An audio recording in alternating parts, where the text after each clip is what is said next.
Hello बच्चों, मैं आशीष परीक्षा सागर यूट्यूब चैनल में आप सभी बच्चों का स्वागत करते हैं।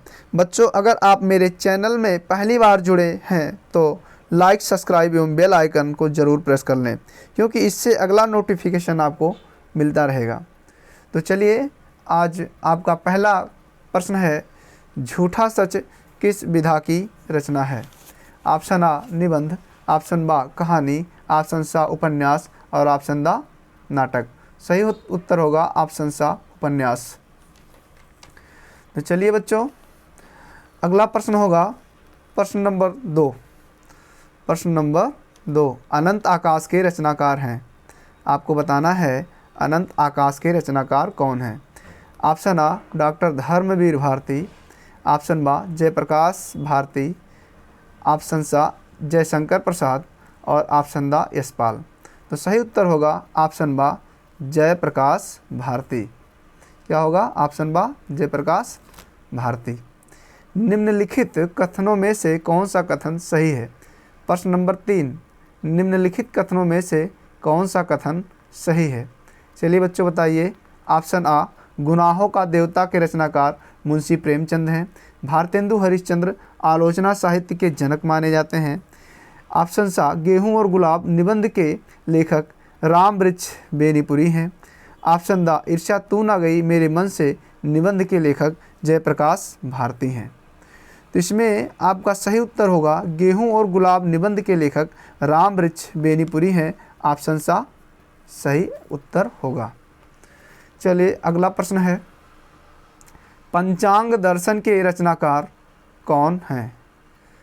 प्रश्न नंबर 4, पंचांग दर्शन के रचनाकार कौन हैं? ऑप्शन आ मथुरा नाथ शुक्ल, ऑप्शन बा लल्लू लाल, ऑप्शन सा सदल मिश्र, ऑप्शन दा इंसा अल्लाह खां। तो सही उत्तर होगा ऑप्शन आ मथुरा नाथ शुक्ल। क्या होगा प्यारे बच्चों? ऑप्शन आ मथुरा नाथ शुक्ल। सारंगधर रचनाकार हैं। ऑप्शन आ परमाल रासो, ऑप्शन बा हमीर रासो, ऑप्शन सा खुमाड़ रासो, ऑप्शन दा बीसल देव रासो। तो सही उत्तर होगा ऑप्शन बा हमीर रासो। छायावाद युग की प्रमुख प्रवृत्तियां हैं। छायावाद युग की प्रमुख प्रवृत्तियां कौन सी हैं? कुंठा और निराशा के स्वर, श्रृंगार और प्रेम वेदना, नारी के प्रति परिवर्तित दृष्टिकोण, ऑप्शन दा रीत ग्रंथों का निर्माण। तो सही उत्तर होगा ऑप्शन बा श्रृंगार और प्रेम वेदना। क्या होगा? ऑप्शन बा श्रृंगार और प्रेम वेदना। निम्नलिखित में से शुक्लोत्तर युग के लेखक कौन हैं? प्रश्न 7 है, निम्नलिखित में से शुक्लोत्तर युग के लेखक कौन हैं?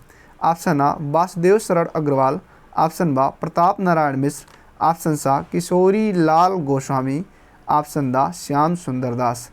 तो सही उत्तर होगा ऑप्शन आ वासुदेव शरण अग्रवाल। साकेत किस युग की रचना है? आपको बताना है प्रश्न 8 का उत्तर, साकेत किस युग की रचना है? ऑप्शन आ भारतेंदु युग, ऑप्शन बा द्विवेदी युग, ऑप्शन सा प्रगतिवादी युग, ऑप्शन दा छायावादी युग। तो सही उत्तर होगा ऑप्शन बा द्विवेदी युग। क्या होगा? ऑप्शन बा द्विवेदी युग। प्रश्न 9 है, भारत दुर्दशा। प्रश्न 9 है, भारत दुर्दशा किस विधा की रचना है? ऑप्शन आ जीवनी, ऑप्शन बा आत्मकथा, ऑप्शन सा रेखा चित्र और ऑप्शन दा एकांकी। तो सही उत्तर होगा ऑप्शन दा एकांकी। बिहारी किस युग के कवि हैं? बिहारी किस युग के कवि हैं? ऑप्शन आ आधुनिक काल, ऑप्शन बा रीतकाल, ऑप्शन सा भक्ति काल, ऑप्शन दा आदिकाल। तो सही उत्तर होगा ऑप्शन बा रीतकाल। प्रश्न 11 है, नाना वाहन नाना वेशा, बिहसे शिव समाज निज देखा, को मुखहीन विपुल मुख काहू, बिन पद कर को बहु बाहू। यहाँ भगवान शिव के बारात का वर्णन किया गया है, जो उनके विवाह में रैली नुमा बारात निकला हुआ है, उस बारात के बारे में यहाँ वर्णन हुआ है। इसमें कहा गया है कोई मुख से हीन है, किसी के पास मुख नहीं है, किसी के पास बहुत मुख है, कोई बिना मुख के बोल रहा है, कोई बिना पैर के चल रहा है, ठीक। किसी के 4 पैर हैं तो किसी के एको पैर नहीं हैं। तो ये सब वर्णन भगवान शिव के विवाह के बारात में देखने को मिल रहा है। तो यहाँ पर कौन सा रस होगा बच्चों, आपको ये बताना है। तो इससे स्पष्ट है, ऐसा बारात कोई देखेगा तो उसके मुख से हंसी ही आएगी। तो हंसी का क्या होता है? हास्य रस। हंसी हास्य रस से उत्पन्न होता है। तो ऑप्शन द हास्य रस। क्वेश्चन नंबर 12 है, यहीं कहीं पर बिखर गई वह भग्न विजय माला सी। यहीं कहीं पर बिखर गई वह भग्न विजय माला सी उपर्युक्त पंक्ति में कौन सा अलंकार है? ऑप्शन आ उपमा अलंकार, ऑप्शन ब उत्प्रेक्षा अलंकार, ऑप्शन सा रूपक अलंकार, ऑप्शन द श्लेष अलंकार। तो सही उत्तर होगा ऑप्शन आ उपमा अलंकार। क्या होगा? ऑप्शन आ उपमा अलंकार। उपमा अलंकार का कुछ वाचक शब्द है, जैसे सम, सी, सदृश, समान, यानी तुलना की जाए, समानता की जाए, वहाँ उपमा अलंकार होगा। आपके उदाहरण में सा है, सी है, सादृश है, समान है, यानी तुलनात्मक शब्द हैं। तो उससे आपको पता चल जाएगा ये मेरा उपमा अलंकार होगा। और उत्प्रेक्षा में भी बताया गया है, मनु, मानो, जनु, जानो, ये वाचक शब्द मिल जाए उदाहरण में, तो वहाँ पर कौन सा अलंकार होगा बच्चों? उत्प्रेक्षा अलंकार। रूपक में हम बता दिए हैं, दो शब्दों के बीच में योजक का निशान हो, वहाँ रूपक अलंकार हो जाएगा। श्लेष का अर्थ होता है चिपका हुआ, ये भी अगले वीडियो में बता देंगे। चलिए अगला प्रश्न है, रोला किस प्रकार का छंद है? प्रश्न नंबर 13, रोला किस प्रकार का छंद है? ऑप्शन आ विषम मात्रिक, ऑप्शन बा अर्ध सममात्रिक, ऑप्शन सा सममात्रिक, ऑप्शन द इनमें से कोई नहीं। तो सही उत्तर क्या होगा? ऑप्शन सा सममात्रिक। ऑप्शन सा सममात्रिक होगा, क्योंकि बच्चों आपको पता है कि रोला क्या है?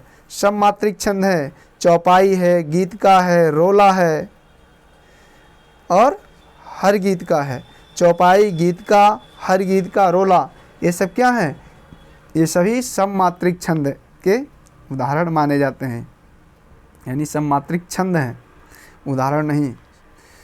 निर्जन शब्द में किस उपसर्ग का प्रयोग किया गया है? निर्जन शब्द में किस उपसर्ग का प्रयोग किया गया है? ऑप्शन आ नी, ऑप्शन बा नीर, ऑप्शन सा नी, ऑप्शन द निर। तो सही उत्तर होगा ऑप्शन नंबर द निर। क्या होगा? निर। चलिए बच्चों, प्रश्न 15 है, धनुष का पर्यायवाची शब्द है। ऑप्शन आ अस्म, ऑप्शन बा कुलिस, ऑप्शन सा कोदंड, ऑप्शन द पवि। तो सही उत्तर होगा ऑप्शन सा कोदंड। षड दर्शन नहीं, सॉरी बच्चों, प्रश्न 16 है, भलाई शब्द में कौन सा प्रत्यय है? ऑप्शन आ ई, ऑप्शन बा आई, ऑप्शन सा आई, ऑप्शन द आई। तो सही उत्तर क्या होगा? ऑप्शन द आई। भला में आई प्रत्यय जोड़ने से भलाई शब्द बनता है। और भला क्या है? भलाई में भला मूल शब्द है। मूल शब्द कब सही माना जाएगा आपका? जब वो एक सार्थक शब्द होगा, उसी को मूल शब्द कहेंगे। भला एक सार्थक शब्द है और आई क्या है? प्रत्यय है। भला में आई प्रत्यय जोड़ करके भलाई प्रत्यय शब्द का प्रयोग किया गया है, एक भलाई शब्द बनाया गया है। षड दर्शन में कौन सा समास है? ऑप्शन आ तत्पुरुष समास, ऑप्शन बा कर्मधारय समास, ऑप्शन सा द्विगु समास और ऑप्शन द द्वंद्व समास। आपको बताना है षड दर्शन में कौन सा समास है। तो चलिए बच्चों बताइए, षड दर्शन का समास विग्रह होगा 6 जगहों का दर्शन। ठीक, तो यहाँ 6 क्या है? एक संख्यावाची है, और जहाँ भी संख्यावाची आए वहाँ क्या लगाएंगे? द्विगु समास। क्या बताया गया है? द्विगु समास। मतभी शब्द का विभक्ति एवं वचन है। मतभी शब्द का विभक्ति एवं वचन है। आ पंचमी विभक्ति एक वचन, आ पंचमी विभक्ति एक वचन, ऑप्शन बा षष्ठी विभक्ति द्विवचन, ऑप्शन सा तृतीया विभक्ति बहुवचन, ऑप्शन द द्वितीया विभक्ति बहुवचन। तो सही उत्तर क्या होगा? ऑप्शन नंबर सा तृतीया विभक्ति बहुवचन। अब अगला प्रश्न होगा प्रश्न संख्या 19। क्या होगा?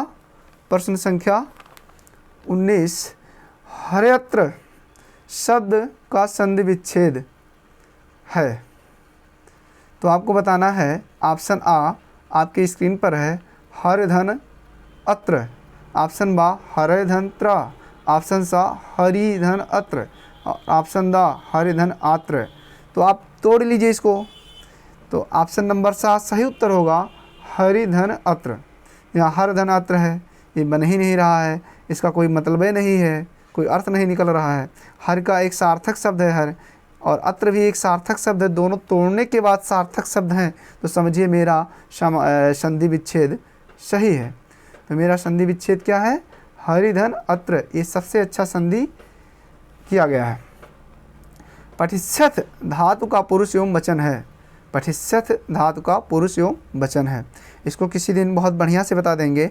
हमारे हिंदी में 10 लकार, हमारे संस्कृत में 10 लकार होते हैं और हिंदी में 5 लकार होते हैं।